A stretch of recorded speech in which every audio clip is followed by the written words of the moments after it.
Good evening, everyone, and happy Hannukah. I hope that your Festival of Lights has been enlightening and meaningful. Yeah, I wonder how many eye rolls we're going to get in the audience. It's interesting that YouTube does not have a thumbs up, thumbs down, and eye roll in there. I wonder if that's really what the thumbs down is supposed to mean. So I'm sure that comment is going to get a lot of eye rolls. Anyway, I hope that you're having an enjoyable, meaningful, and enlightening Hannukah. Just wanted to share an idea that came up in the Daf Yomi cycle last week that I think is very much related to Hannukah, not only in its symbol, but also in its deeper meaning.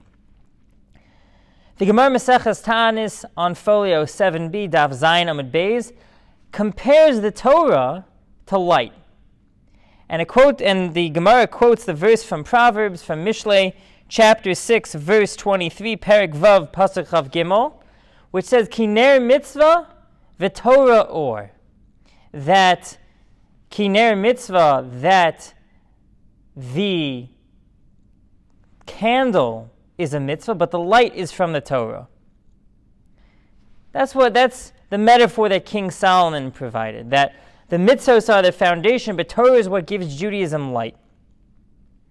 And as we look at the Hannukah menorah, in each one of our homes, the menorah represents many things at the same time.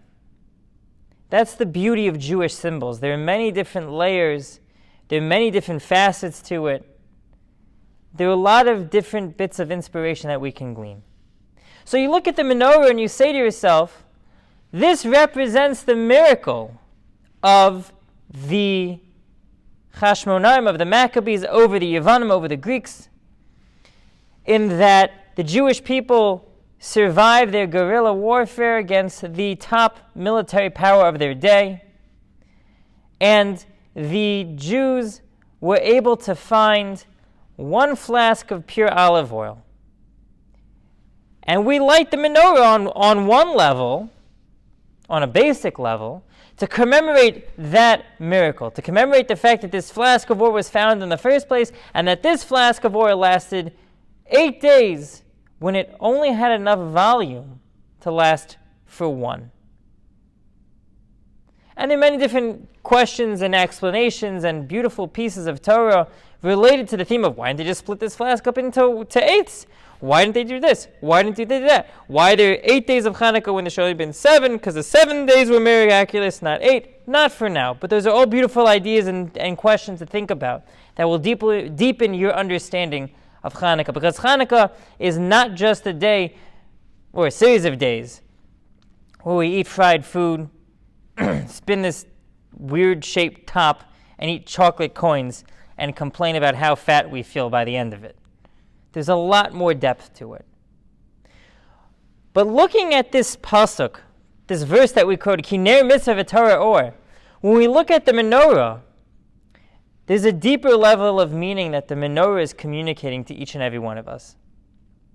You see, there were two groups of Jews during the time of the Greeks. A lot of people like to portray it as the Jewish people were united. That wasn't the case.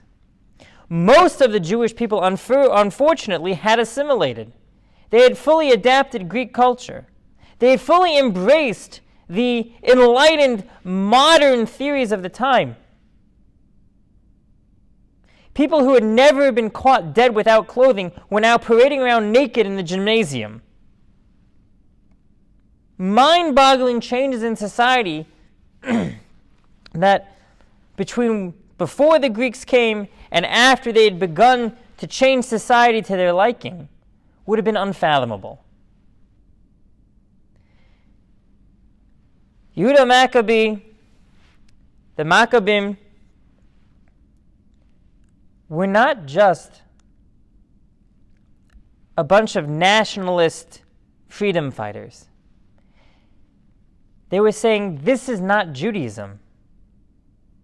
The goal of Judaism is not just to slap something on top of the operating dominant culture. We've lost everything.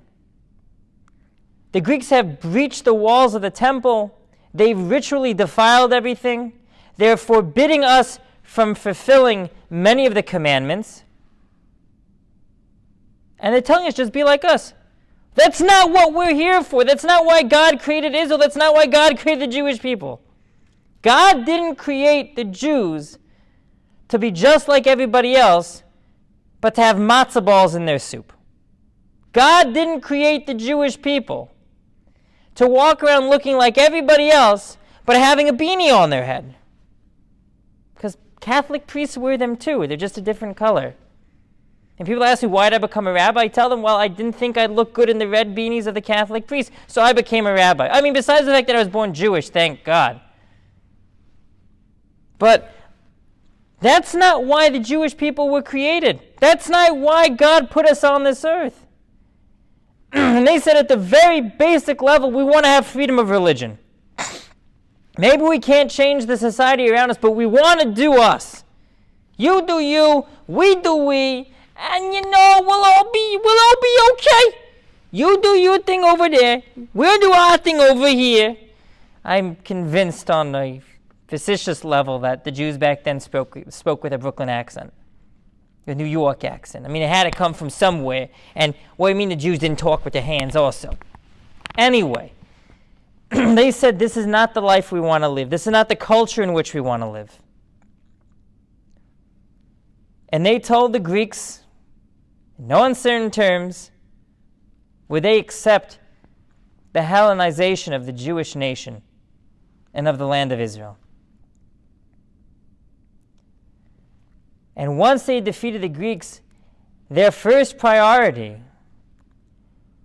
was to reverse all of the innovation, all of the corruption of Judaism in the land of Israel to being back to the culture in which God had encouraged the Jewish people to develop according to the Torah. Once the Jewish people were able to do the mitzvos, Kiner mitzvah, once they were able to light the menorah again, Torah or, they were able to live a life of Judaism, they were able to breathe Judaism, they were able to live and learn the Torah, the gift that had been given by God at Mount Sinai, passed down from generation to generation.